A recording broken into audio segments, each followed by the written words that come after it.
신앙 고백 드리겠습니다.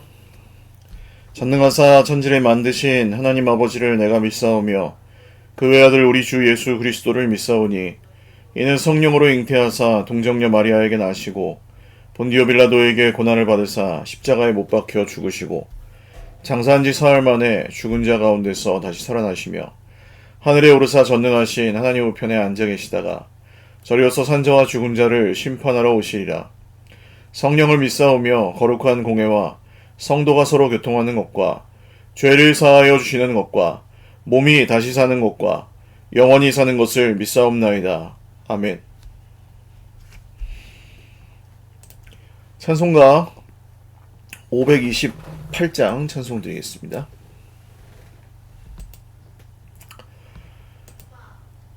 예수가 우리를 부르는 소리 그 음성 부드러워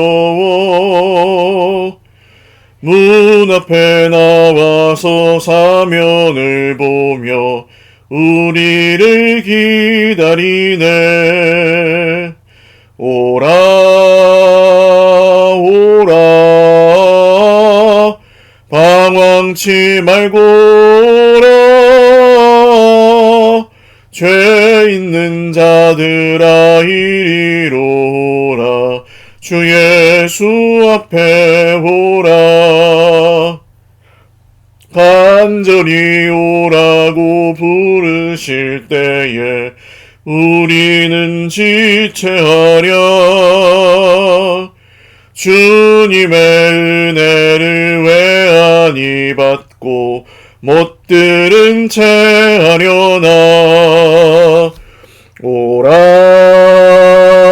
오라 방황치 말고 오라 죄 있는 자들아 이리로 오라 주 예수 앞에 오라.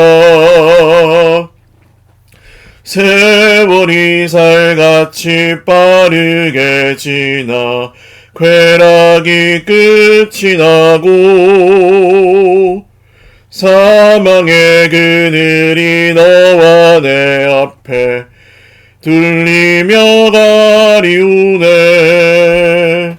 오라 오라 방황치 말고 오라 죄 있는 자들아 이리로 오라 주 예수 앞에 오라. 우리를 위하여 예비해 두신 영원한 집이 있어. 죄 많은 세상을 떠나게 될 때 영접해 주시겠네. 오라 오라 방황치 말고 오라 죄 있는 자들아 이리로 오라 주 예수 앞에 오라. 아멘. 하나님 말씀 요한복음입니다. 요한복음 4장 15절에서 26절까지 말씀입니다. 요한복음 4장 15절에서 26절까지 말씀입니다.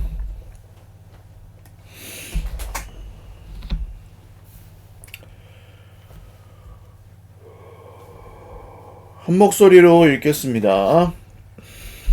여자가 이르되 주여 그런 물을 내게 주사 목마르지도 않고 또 여기 물 기르러 오지도 않게 하옵소서. 이르시되 가서 내 남편을 불러오라.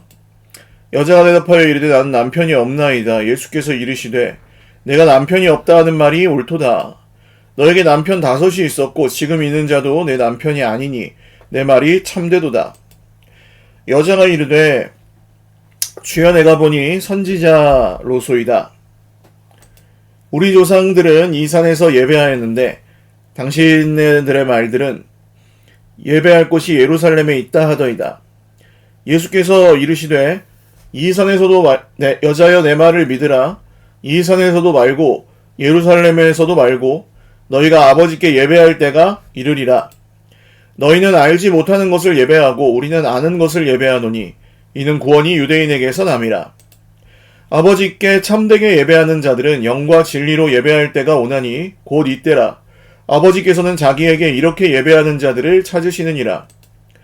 하나님은 영이시니 예배하는 자가 영과 진리로 예배할지니라. 여자가 이르되 메시아 곧 그리스도라 하는 이가 오실 줄을 내가 아노니 그가 오시면 모든 것을 우리에게 알려주시리이다. 예수께서 이르시되 내게 말하는 내가 그라 하시니라. 아멘. 기도드리겠습니다. 살아계신 하나님 아버지 감사합니다. 주님의 이름을 찬송하며 오늘 이 아침에도 예배합니다. 하루의 첫 시간을 주님 앞에 드리오니 주님 우리에게 오늘도 말씀하여 주십시오. 사랑하는 모든 형제 자매들이 오늘도 여러 환난 중에 있습니다. 주님 기억하여 주시고 성령의 은혜로 주님 안에서 모든 주의 백성들이 새 힘을 얻게 하시고 회복되게 하시고 우리 하나님을 의지하여 소망의 날들을 오늘도 살아가게 하여 주시옵소서. 여러 상황과 환경 속에서 그 환경에 지배되지 않고 우리 하나님이 주신 은혜를 따라 생명을 걸고 사랑하며 사랑하기 위해서 생명을 걸 줄 아는 하나님 나라의 백성들로 살아가게 하여 주시옵소서. 세상 나라의 권세가 너무나 강하고 마귀 사탄의 시험도 강하지만 이미 임한 하나님의 나라의 그 영광은 더더욱 강한 줄로 믿사오니 강하고 담대하라 내가 너희와 함께하리라 말씀하신 주님의 말씀을 의지하여 오늘도 주님의 용사로 제자로 주님의 자녀로 주님의 종들로 힘있게 살아갈 수 있게 하여 주시옵소서. 감사하옵고 예수님의 이름으로 기도 올리옵나이다. 아멘.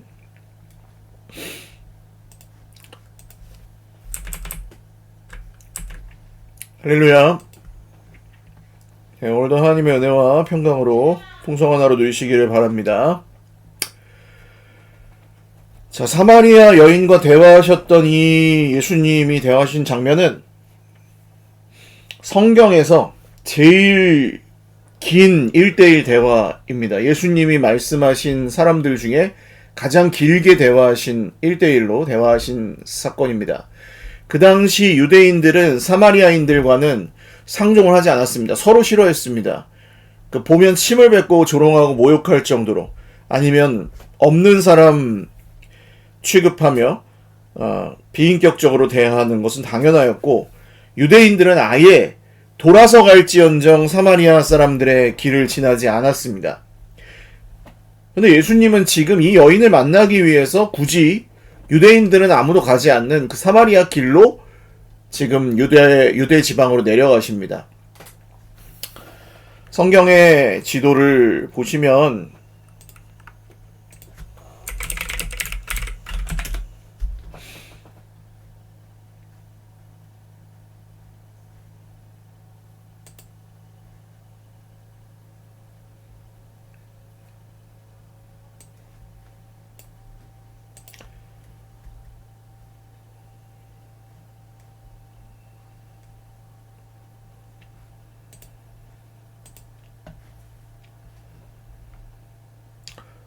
네, 얼른 지도가 안 나와 죄송합니다.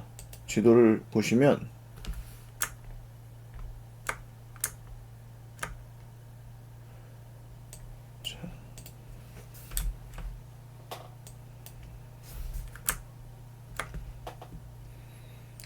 여기 이제 갈릴리 호수가 있고 보이시죠? 너무 작네요. 더 크게.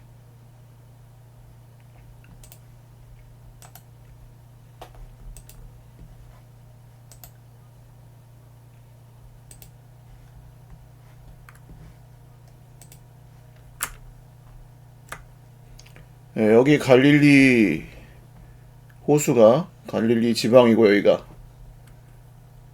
내려와 보면 여기 이제 여기가 갈릴리 바다입니다. 갈릴리 바다. 그리고 이 갈릴리 바다에서 이렇게 쭉 내려와서 요단강입니다. 요단강. 요 흐르고 있는 이 강이 요단강이고, 그리고 이제 이 동네를 갈릴리 지방이라고 합니다. 갈릴리 옆에, 갈릴리 바다 옆에 이 지방을 갈릴리라고 하고, 이제 이 요단 지방인 거고, 여기 에브라임 산지라고 불리는 여기가 바로 사마리아. 여기 지금 저 글씨 잘 안 보이는데 사마리아라고 써 있죠. 그러니까 갈릴리에서 지금 남쪽에 유다 지방으로 가려면, 여기가 유다 광야라고 하고 여기가 유다 예루살렘 여기 있습니다. 그래서 여기로 가려면, 여긴 사해고요. 여기로 가려면 갈릴리에서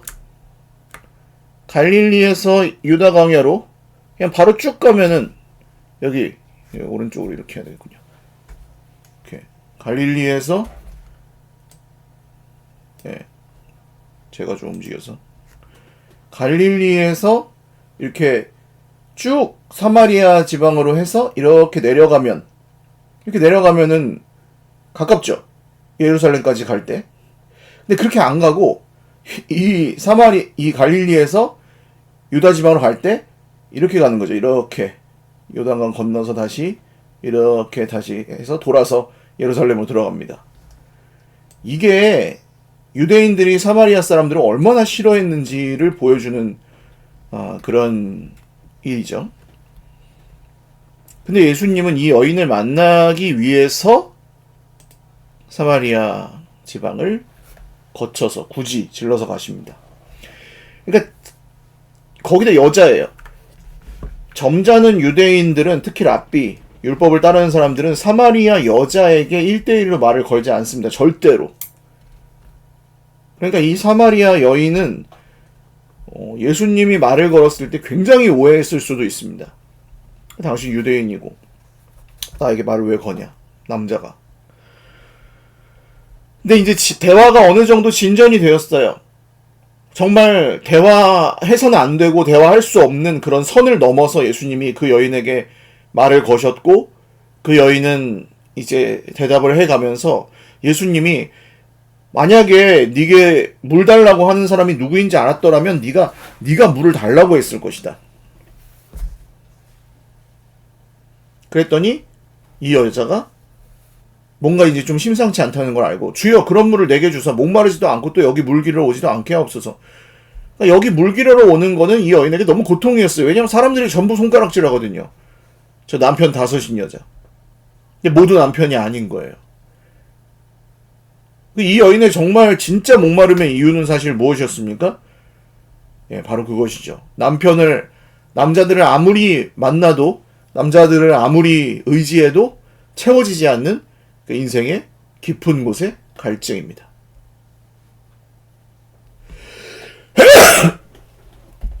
그래서 이 여인에게 주님이 찾아오셨고, 그때 물이나 주면 되지, 그 마르지 않는 생수가 뭔지 모르겠지만 그거나 주면 되지, 왜 남편을 불러오라고 합니다. 주님이 아신 거죠. 그 여인 속에 깊숙이 해결되지 않는 그 갈증은 바로 남편에게서 오는 것이 아니다. 남편에게 찾을 수 있는 게 아니라는 거죠. 이 여인은 화들짝 놀랍니다. 나는 남편이 없습니다. 그래서 예수님이 다시 말씀하십니다. 네가 남편이 없다고 하는 말이 옳다. 남편 5이 있었고 지금 있는 자도 남편이 아니니까 네 말이 참되도다. 전부 사실혼 관계인 거죠. 남편이 아니에요. 이혼했을 수도 있고, 이전 남편들과는. 지금 있는 자도 정식적인 혼인관계가 아니에요.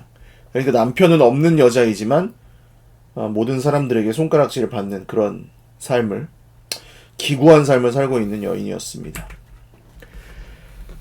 딱 보니까 보통뿐이 아니죠. 그래서 주여 내가 보니 선지자로소이다 하면서 은근슬쩍 남편을 데려오기는커녕 말을 돌립니다. 우리 조상들의 말은 이 산에서 예배하였는데 당신들의 말은 예배할 곳이 예루살렘에 있다 하더이다. 그러면서 갑자기 하나님을 예배하는 것에 대한 얘기로 끌고 갑니다.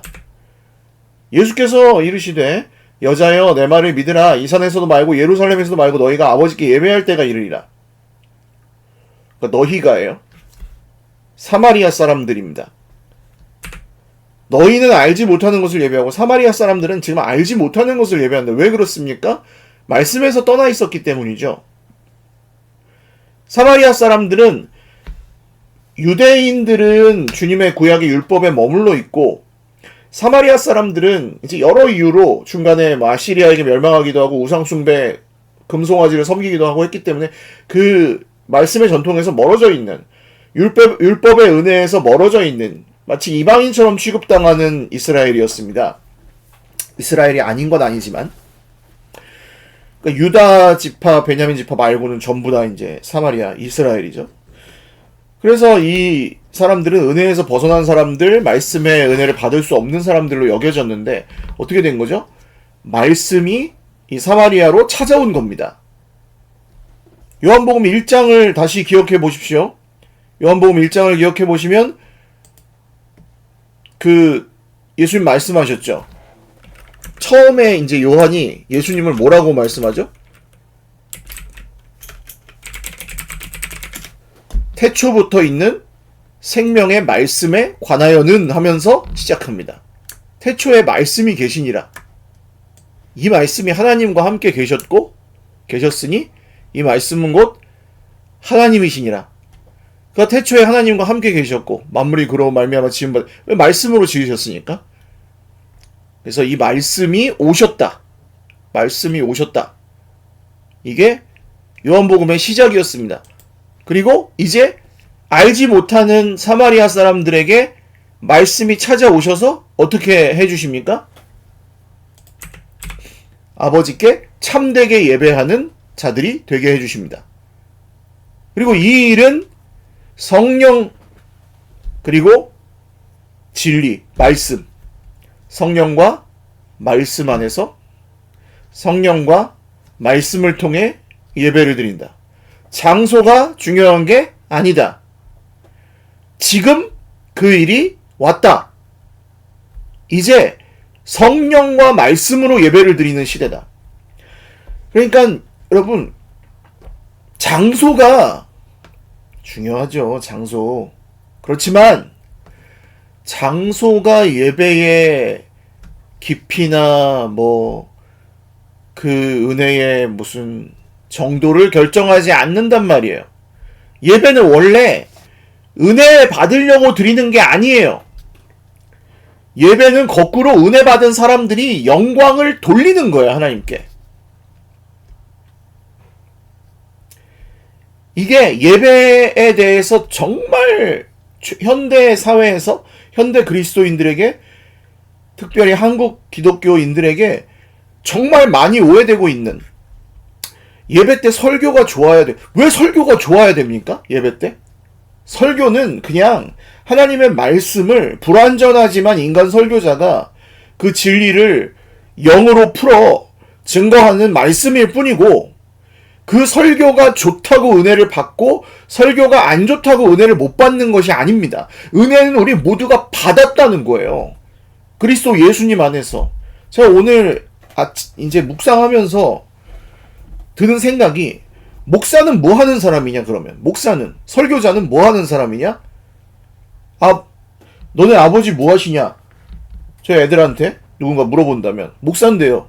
목사는 뭐 하는 인간인데? 뭐 하는 사람인데? 목사 직업이 뭔데 그러면? 무슨 일을 하는데? 그럼 저는 아이들이 이렇게 대답했으면 좋겠습니다. 하나님의 나라가 임했다고 가르쳐주는 사람입니다. 하나님의 나라가 임했음을 기억하게 하고 하나님의 나라가 임했다는 것을 선포하고 하나님의 나라가 임했다는 것을 가르쳐주는 사람이 바로 목사입니다. 이렇게 얘기했으면 좋겠어요. 목사뿐만 아니라 모든 성도는 하나님의 나라가 임했다는 이 사실 때문에 영과 진리로 예배를 하는 가운데 어디에 있든 어떤 식으로 예배를 드리든 영과 진리로 예배하면서 하나님께 예배할 수 있다. 이것이 예수님께서 말씀하신 겁니다. 좋은 분위기, 이렇게 찬양도 쿵짝쿵짝 좀 하고, 조명도 이렇게 은혜 받을 만한 그런 분위기에, 음향도 이렇게 더 설교 듣기 되게 좋게, 그런 거 예수님에게 아무것도 없었잖아요. 갈릴리 총구석에 스피커가 있습니까? 마이크가 있습니까?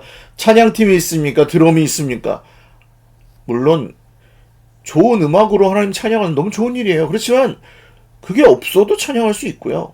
그게 있어도 좋은 거고요. 없어도 상관없는 거예요.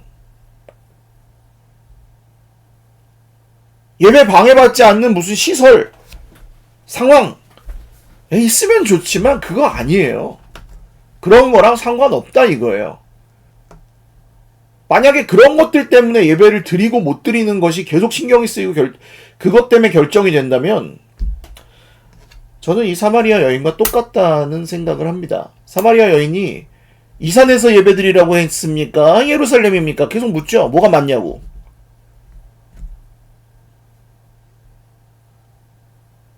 부채도사인 거죠. 부채도사. 이쪽으로 갈까요? 저쪽으로 갈까요? 부채 세워놓고 이쪽으로 갈까요? 저쪽으로 갈까요? 대형교회로 갈까요? 아니면 동네 지하에 있는 개척교회로 갈까요? 뭐 이런 식으로. 그런 거 아니라고요. 근데 함정은 이 세대는 사람의 눈에 보기 좋고 느낌이 있고 눈에 보이는 어떤 성과나 성공이나 만족을 주고 그런 것들을 따르게 만든다는 것이 이 세대의 함정입니다. 그것이 예루살렘일 수도 있는 거죠.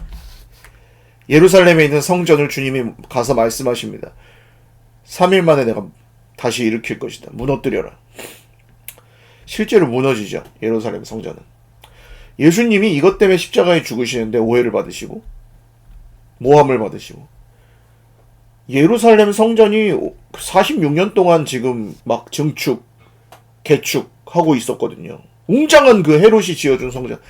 유대인의 왕 필요 없어요. 헤롯은 에돔 사람이었는데 에돔 사람이든 로마 사람이든 상관없다 이거예요. 성전만 멋지게 지어주면. 이게 오늘날 현대 사회에 백화점 같은 큰 카페가 대형 카페 같은 교회 그런 교회를 선호하는 것과 다르지 않다는 겁니다.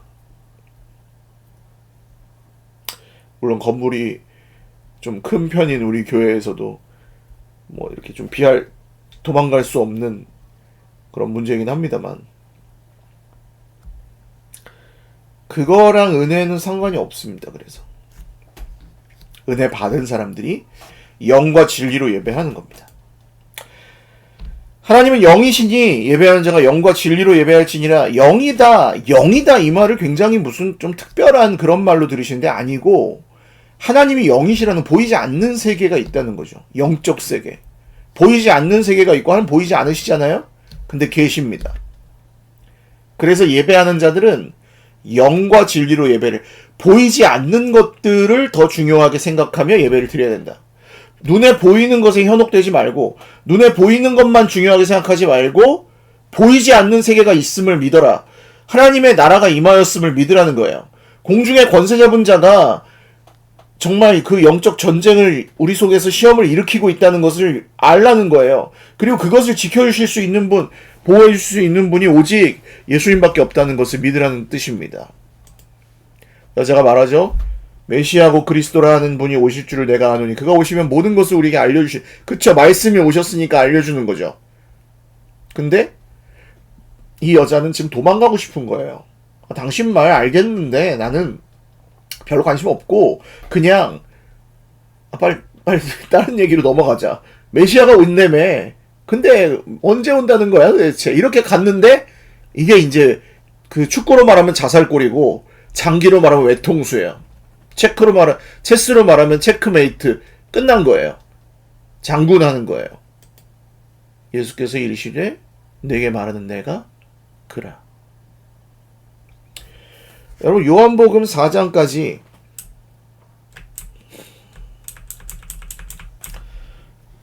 요한복음 4장까지 보십시오. 1장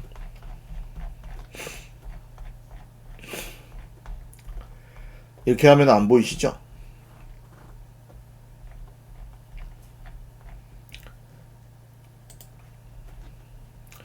(3장)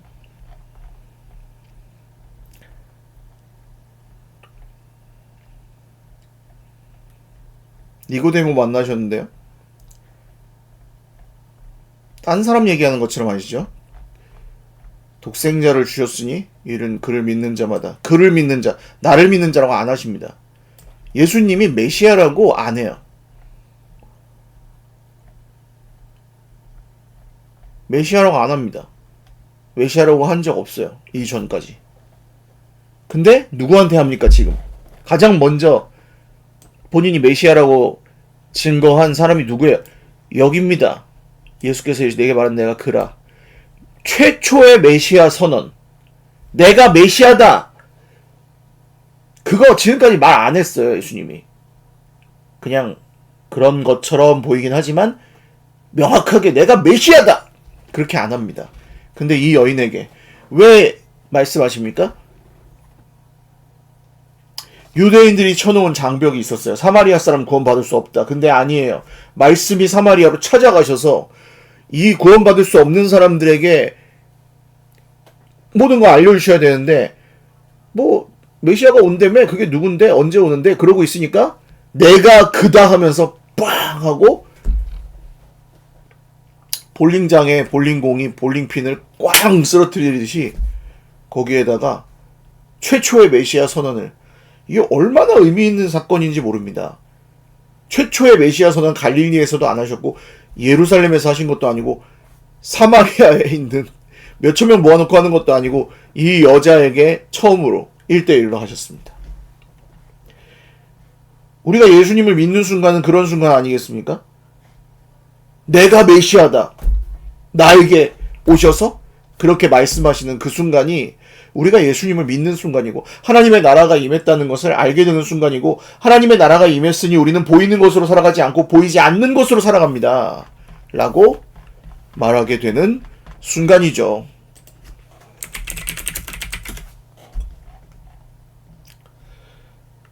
우리가 주목하는 것은 보이는 것이 아니요 보이지 않는 것이니 보이는 것은 잠깐이요 보이지 않는 것은 영원함이라.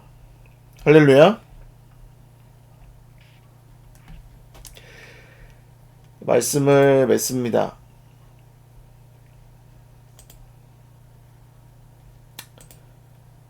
이런, 그럼 이제 뭐 굉장히 제가 좀 오늘은 거시적인 얘기를 했지만 이런 예수님이 누구에게 찾아오셨다는 겁니까?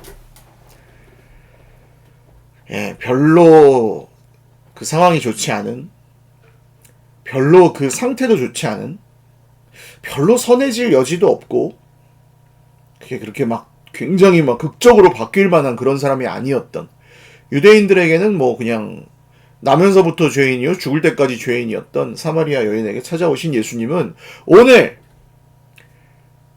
우리에게도 찾아오십니다. 나에게도 찾아오십니다. 하나님의 나라가 임했습니다. 보이는 것이 전부라고 생각하며 살지 마십시오. 보이지 않는 하나님을 영과 진리로 예배하십시오. 지금 방 안에 계십니까? 영과 진리로 예배하십시오. 성령과 말씀 안에서 예배하십시오. 뭔가를 받으려고 하나님께 구하는 게 먼저가 아닙니다.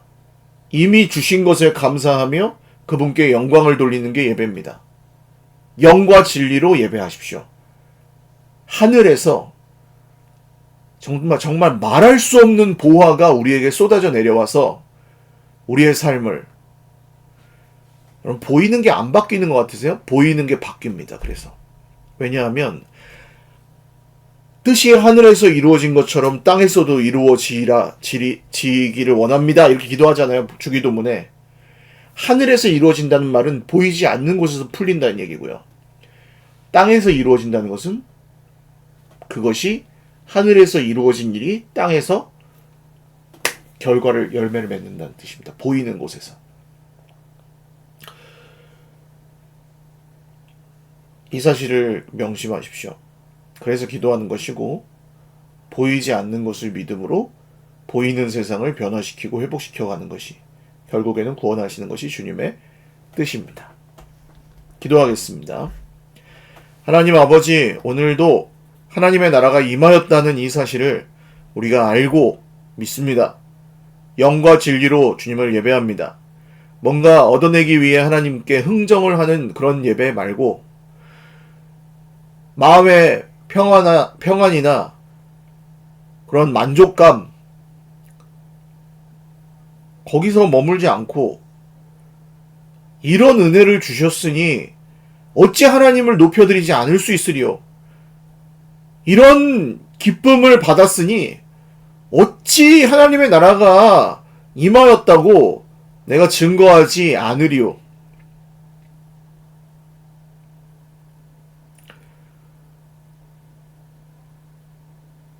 진짜 성도는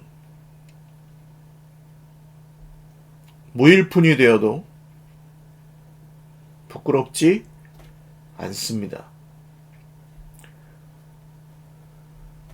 부자가 되어 하나님께 영광 돌리는 건 아니고 1등에서 하나님께 영광 돌리는 것만 아닙니다.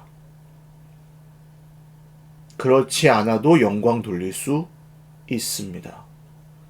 아버지, 부디 이 세상에 수많은 유혹들, 심지어는 설교자들조차도, 목사들조차도 세상의 유혹과 영광을 따라가고 목에 힘주고 살아가는 걸 좋아하는 이 시대에 저의 형제 자매들, 우리 교회의 주의 말씀을 듣고 살아가는 우리 형제 자매들은 제발 그런 것들에 현혹되지 않도록 주님 지켜주십시오. 감사하옵고 갈릴리 촌구석에서 태어나셔서 목수로 30년 지내시고 겨우 그 3년의 공생의 기간 동안에도 세상의 그 어떤 영광도 취하지 않으셨던 예수 그리스도의 이름으로 기도 올리옵나이다. 아멘. 네, 감사합니다. 오늘도 주님 안에서 복된 하루 보내시기 바랍니다.